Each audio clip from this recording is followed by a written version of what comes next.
Hi, I'm Dr. Samuel Andrews, a cardiologist at St. Mary's Hospital, and I'm going to tell you one of the most dramatic and shocking stories from all my years as a doctor. My life was perfect. I was a respected cardiologist, married to the wonderful Lisa, and a proud father of two incredible sons. Our family routine was calm and happy. Everything seemed in order until that fateful night. It was a quiet and still night.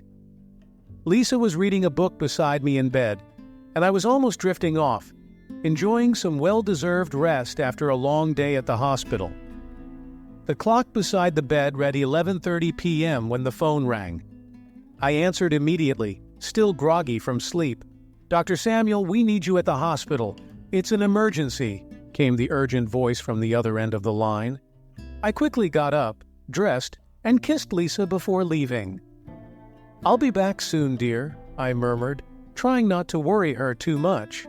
"Samuel, you always say that, but you never come back soon enough," replied Lisa, with a tone of concern and irritation in her voice. "Lisa, it's an emergency. They need me at the hospital," I tried to explain as I put on my coat. "And what about us? We need you too. The boys need you here," she insisted, her eyes filled with anxiety. "I know, Lisa, I know, but it's my job. I have to go," I said, trying to stay calm. "Your job, always your job. What about our family? When will you realize that we're here too, waiting for you?" she countered, her voice trembling with emotion. "Lisa, please understand.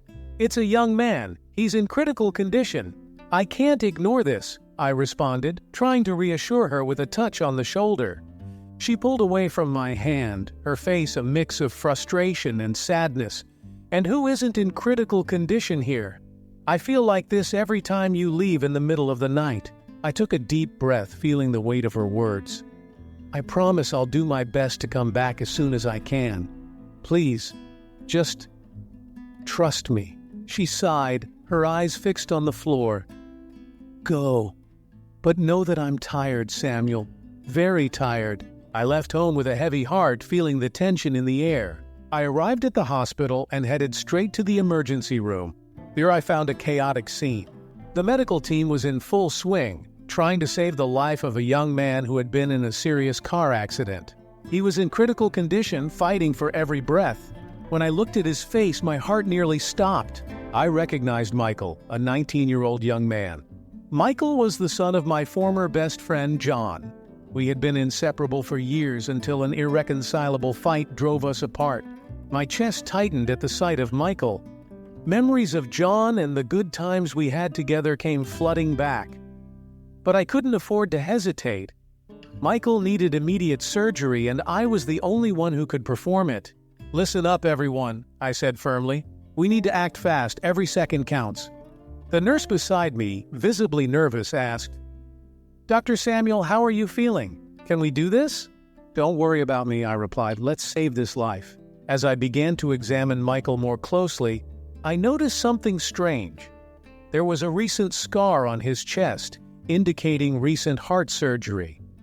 I asked one of the nurses about his medical history, and she mentioned that there were no records of recent surgery in the system. "This isn't right," I murmured. "Does anyone know about this recent scar?" One of the nurses, visibly concerned, replied, "Doctor, it seems he underwent an unregistered procedure. We suspect it's an illegal cardiac device." My mind was a whirlwind of thoughts and emotions. I had to decide quickly: operate on Michael and try to save his life, or report the irregular situation involving the illegal cardiac device. Any delay could be fatal for him. What to do? Save that life or first report the irregularity, knowing it could delay the operation and potentially cost the young man his life? I looked around and saw the medical team ready, waiting for my decision. There was no time to waste. Michael was on the brink of death, and I knew that every second counted. "Prepare the operating room immediately," I ordered, trying to hide my nervousness and the storm of feelings haunting me. Nurses and technicians began to move quickly, preparing everything for the surgery. I approached Michael and held his hand for a brief moment. "We're going to save you, kid," I whispered, more to myself than to him. As I prepared for the surgery, one last image of John came to my mind. He would trust me to save his son's life, and I would give everything I had to honor that trust, even though our friendship had ended bitterly. The anesthesiologist, Dr. Collins, approached and asked, "Samuel, are you sure you're ready? This situation is complicated." "Yes, Collins," I replied. "We have no other choice. Let's begin." As the team prepared, I felt a wave of determination wash over me. I needed to focus, forget the past, and save Michael. Every move, every decision would be crucial. "Doctor, the patient is ready," one of the nurses reported, snapping me out of my thoughts. "Great. Let's go, team. We have a young man to save," I said, taking a deep breath and starting the surgery. The pressure was immense, and the responsibility weighed heavily on my shoulders. But in that moment, I could only think of one thing: doing my best to give Michael a chance to survive. John and I grew up together in the same neighborhood. He was a smart kid, always full of energy and a bit mischievous. I, on the other hand, was more reserved and focused on my studies. Still, we became inseparable friends. We spent our days playing ball in the street and dreaming about the future. But as we grew older, our paths began to diverge. I chose to pursue medicine, inspired by a desire to help people. John, however, took a different path. He got involved with the wrong crowd and entered the world of crime. Gradually, he became a dangerous and unscrupulous man, someone who did whatever it took to maintain his position of power. His actions made him a feared and respected figure in the criminal community. I remember times when I tried to convince John to choose a different path, but he always said he was just trying to survive in a cruel world. Back to the present. As Michael was under observation after surgery, I felt a pang in my heart seeing John enter the hospital. He was visibly desperate, which was unusual for someone who was normally so controlled. "Samuel, I need you to save my son," John said, his voice trembling with emotion. "Whatever you need to do, break the protocols if necessary." "John, I've already performed the surgery," I replied calmly. "But there's something I need to report. The device in Michael's heart is illegal. I can't overlook this." John approached, his eyes boiling with anger and fear. "You don't understand, Samuel. If you report this, not just I, but many people will suffer the consequences. An entire network will collapse." "Network? What are you talking about, John?" I asked, trying to stay calm. He ran his hands through his hair, visibly agitated. "It's more complicated than you think. It's not just about Michael. There's much more at stake here. John, I am a doctor. I have an ethical and legal duty to report these things," I argued, feeling the weight of the situation increasing. "If you do this, you'll destroy lives, Samuel, not just mine. You know what I'm capable of," he said, the implicit threat clear in his voice. "Are you threatening me now?" I asked, feeling the tension escalate. "I'm not threatening you. I'm trying to make you understand the gravity," he replied, his eyes fixed on mine. "We're talking about something much bigger than the two of us." I looked at John and realized he was nervous in a way I had never seen before. It wasn't just about his son. It was something much bigger and more dangerous. "Are you involved in an organ trafficking scheme, John?" I asked, trying to connect the dots. He looked away for a moment, confirming my suspicions. "I can't tell you anything more. I just ask that you consider the consequences before you act," he said, his voice now quieter and more controlled. "Do you have any idea what you're asking of me? If I don't report this, I'll be compromising my career and professional ethics," I countered, trying to make John see the seriousness of the situation.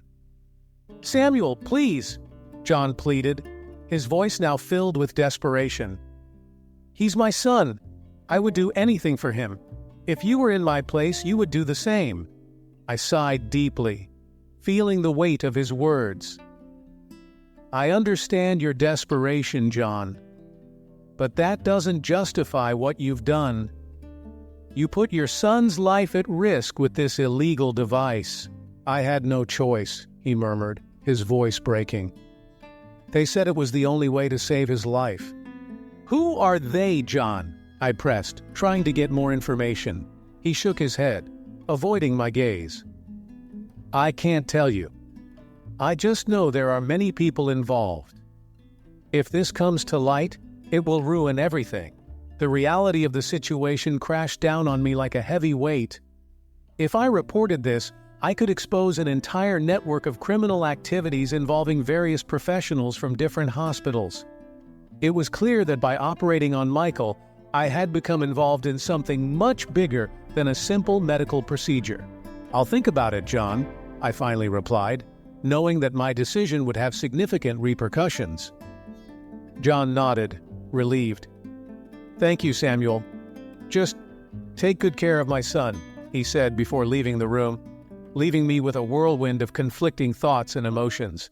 As I watched John leave, I realized I was immersed in an ethical and moral dilemma that could change my life and the lives of many others. The responsibility to decide the next step weighed heavily on my shoulders, and I knew that whatever choice I made would have profound consequences. When I returned home that night, my heart was heavy. I knew I needed to tell Lisa what was going on. I entered the house quietly, trying not to wake anyone, but Lisa was waiting for me in the living room, her face marked with concern. "Samuel, what's going on?" she asked, her voice trembling. "You rushed out in the middle of the night and now you look like you're carrying the weight of the world on your shoulders?" I sighed, sitting down beside her. "Lisa, there's something I need to tell you. It's about John's son, Michael." She stared at me, waiting. "What happened?" "I operated on him, Lisa. He was in critical condition after a car accident. But I found out he has an illegal cardiac device implanted. And John, he's involved in something much bigger, something dangerous." Lisa went pale. "And you got involved in this?" "Samuel, this could put our family at risk." "I know, Lisa, but what could I do? He was dying. I couldn't just turn away." She stood up abruptly, anger and fear mixing on her face. "You always want to save everyone, but what about us? What if something happens to our children because of this?" "I would never put you in danger on purpose," I replied, trying to calm her, "but I couldn't let the boy die." "Samuel, we need to think about our safety. What if John comes after us? What if this brings more trouble?" She pressed on. "Lisa, I promise I will do everything in my power to keep our family safe. But I also need to do what's right." In the following days, the tension between us only grew. Lisa was worried, and honestly, so was I. The arguments became more frequent and intense. "Samuel, this is tearing us apart. You need to find a solution. We can't live with this constant fear," Lisa said, tears streaming down her face. "I know, Lisa, but I'm trying to find a way out. Trust me, it's not easy," I replied, trying to console her. Things got even more complicated when an investigative reporter showed up at my office. "Dr. Samuel Andrews?" he asked with a sharp look. "I'm Mark Thompson from the Chronicle. I'm investigating a network of illegal medical devices. I heard you recently operated on a patient with one of these devices." "How did you know about that?" I asked, keeping my calm. "I have my sources," he replied. "I'm here to offer protection for your family in exchange for exclusive information on the case. We can ensure your safety, but we need your cooperation." "I can't just give away that information," I firmly refused. "It involves many lives and my own professional ethics." "Dr. Andrews, think about your family's safety. We can guarantee that nothing will happen to them," Mark insisted. Politely declining, the reporter's visit only heightened my concern. I decided to search the hospital records to better understand what was going on. I needed answers about Michael and what else was involved. I spent hours in the records room, searching for Michael's file. Finally, I found it. There were all the details of his previous visits, but nothing about the illegal device. It was as if someone had erased that information. Meanwhile, at the hospital, the pressure was mounting. I began to notice looks and whispers among my colleagues. Some doctors I respected were involved in the use of unauthorized devices. They started pressuring me to keep silent. "Samuel, you need to understand," Dr. Harris, one of my colleagues, said gravely. "If you speak up, we all go down. It's not just your career at stake, but many of ours." "I can't just ignore what I've seen," I replied firmly. "That goes against everything I believe as a doctor." "Then think carefully," he retorted, leaving the room. Public pressure also began to manifest.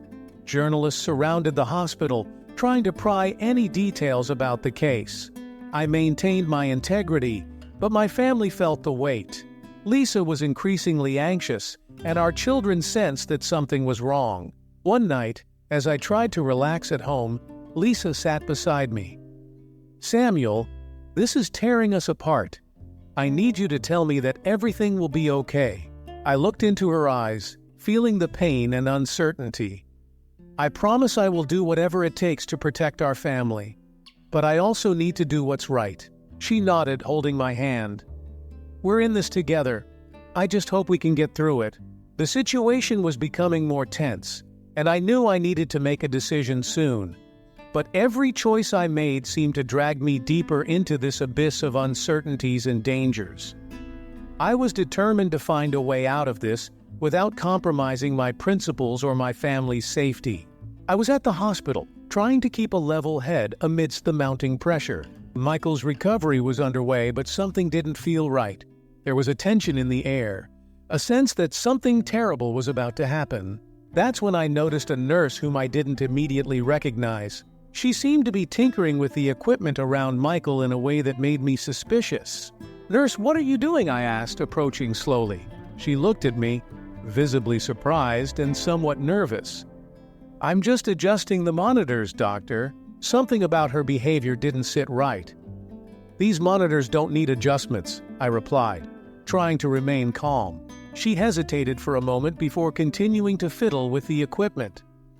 That's when I realized what she was trying to do. Sabotage Michael's recovery. Without a second thought, I grabbed her arm. "Stop right now," I said firmly. She tried to break free, but I held on to her tightly. "You're trying to harm the patient."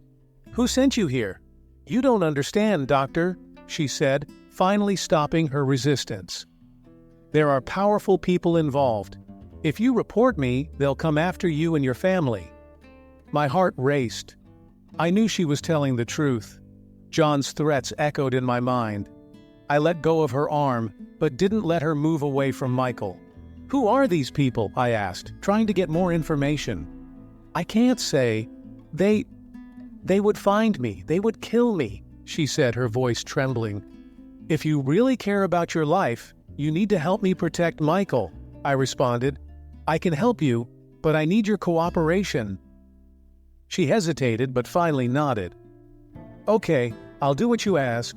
Meanwhile, at home, things were falling apart.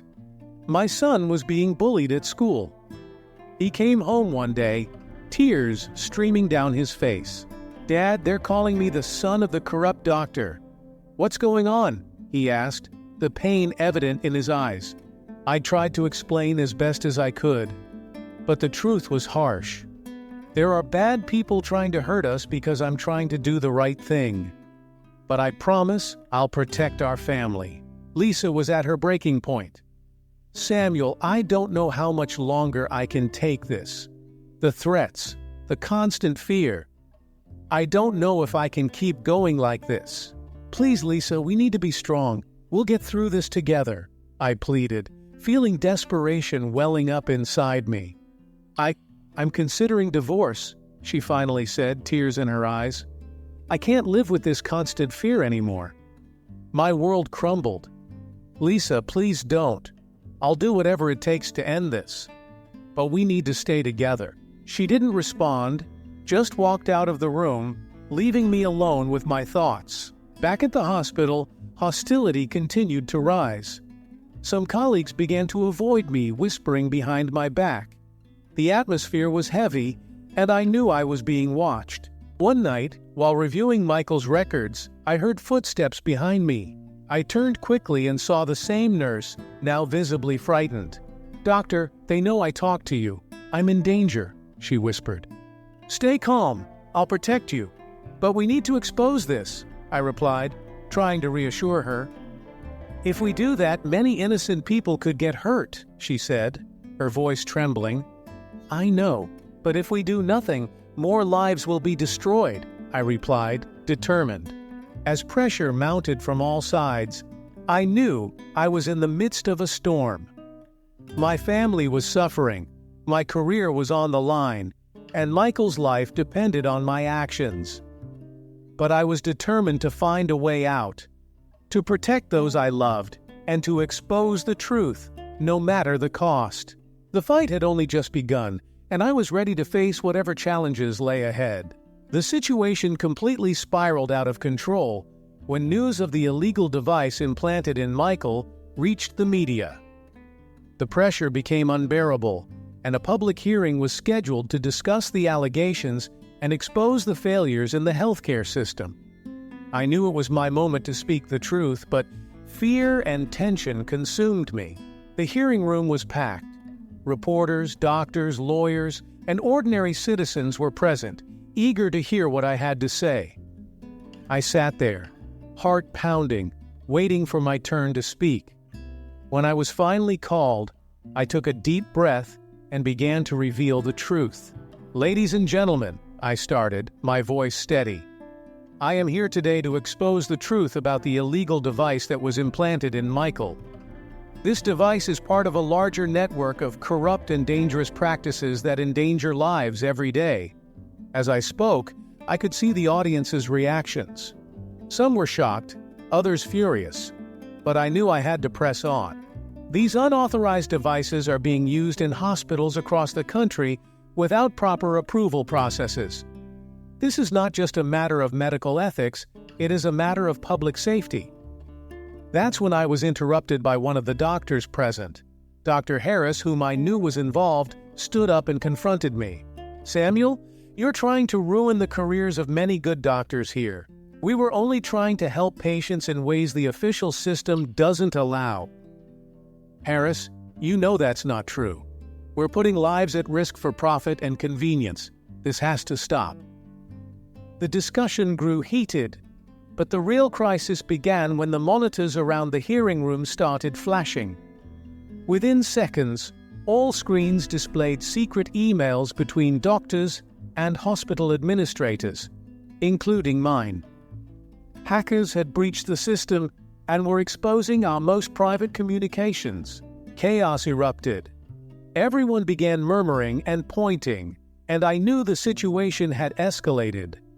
I rushed out of the room, trying to figure out who could be behind this. That's when I received an anonymous text message. "We know everything. Stop now, or your family will suffer the consequences." I knew someone close to me was betraying my trust. I started suspecting everyone around me, but the most painful discovery was realizing John was involved deeper than I had imagined. That night, John confronted me. "Samuel, you need to stop. You're messing with powerful people. If you continue, I won't be able to protect you. And your family. Well, you know what could happen. John, I can't go on like this.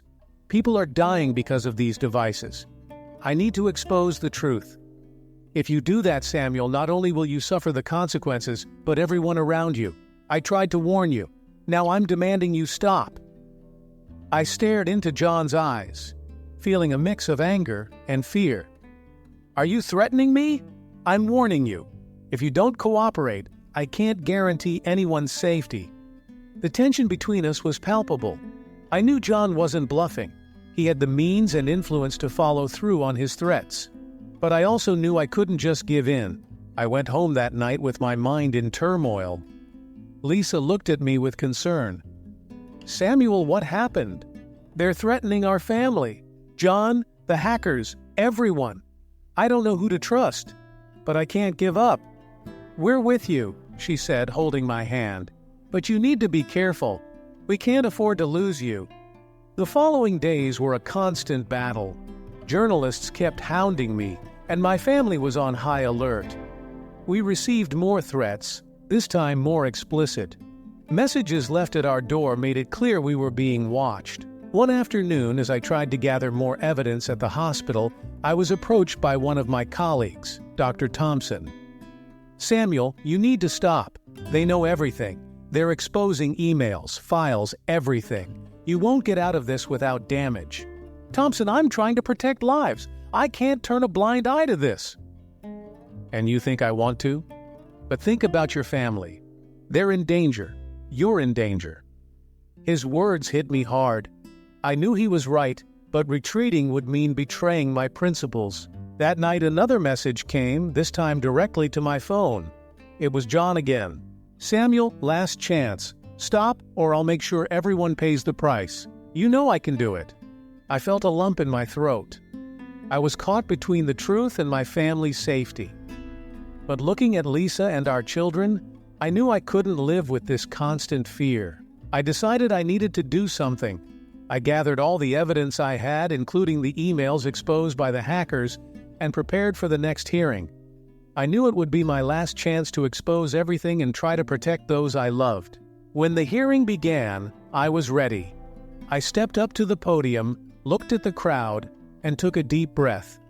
Ladies and gentlemen, today I'm going to tell the whole truth. Not just about the illegal device, but about the network of corruption threatening the integrity of our healthcare system. The courtroom was packed, and silence hung heavy as I stood up to speak. I felt all eyes on me, knowing that what I was about to say could change everything. I took a deep breath, feeling the gravity of the moment. Ladies and gentlemen, I am here today to reveal the truth. The truth about the illegal device implanted in Michael, and the truth about a system that failed him and many others. Murmurs started, but I pressed on, my voice steady. Michael is just one of many victims of a network of corruption and negligence. This illegal device, which nearly took his life, is just the tip of the iceberg. Dangerous practices are happening in our hospitals, putting lives at risk every day. Pausing to scan the room, I saw expressions of shock and anger. I continued, more determined than ever. These devices are not approved, they are not safe. They are implanted in patients without proper approval processes, without guarantees of safety. And why? For profit, for convenience, because it's easier to bypass the system than to work to improve it. The tension in the room was palpable. The audience's faces were fixed on me, absorbing every word. I have seen firsthand the consequences of these actions. I have seen Michael's life hanging by a thread, and I know he is not alone. There are others out there suffering, risking their lives unknowingly, and that is unacceptable. I looked directly at the other doctors present, including those I knew were involved. We cannot continue like this. We cannot allow greed and negligence to rule our hospitals. We need profound changes, reforms that ensure patient safety. We need transparency, accountability. My voice intensified with the passion and truth of my words. Every life matters. Every patient deserves to know they are receiving the best possible care, not the most convenient or profitable. We must remember the oath we took, the commitment we made to do good and avoid harm. There was a moment of total silence after my words. Then murmurs and discussions began to spread through the room. Some applauded, others seemed shocked. It was a pivotal moment. After the hearing, John was arrested. Before being taken away, he called me for one last conversation. "Samuel," he said, his voice firm, "I know this will be hard for Michael to understand, but you've been the most honest person I've known. Take care of my son, please." "I will take care of him, John," I replied, touched. "I will ensure he has a better future." Michael recovered well. Over time, he decided to pursue a different path from his father's. "Dr. Samuel, I want to study medicine. I want to help people like you helped me." I felt a wave of pride. "I will support you in every way, Michael. You will be a great doctor." At home, Lisa and I worked to rebuild our bond. The threats and fear had shaken us, but our love was stronger. "We've been through so much, Samuel, but now I see how strong we are together," Lisa said, holding my hand. "Nothing will tear us apart," I replied. feeling the truth of those words. Those involved in the case, including complicit doctors and the corrupt manufacturer, were prosecuted and convicted. Justice was being served. I was invited to join an ethics committee to reform medical device regulation. It was an opportunity to make a difference on a large scale. I reflected on everything that had happened, the lessons I learned about integrity, friendship, and the true meaning of the Hippocratic Oath were deeply ingrained in me. As I watched Michael embark on his journey into medicine, I felt a peace I hadn't felt in a long time. The struggle had been tough, but it was worth it. I was ready to continue fighting for truth and justice always. If you enjoyed this story and would like to hear more moving stories told by me, please leave a comment below. Don't forget to like the video and subscribe to the channel to stay updated. Your participation means a lot to us. Thank you for watching.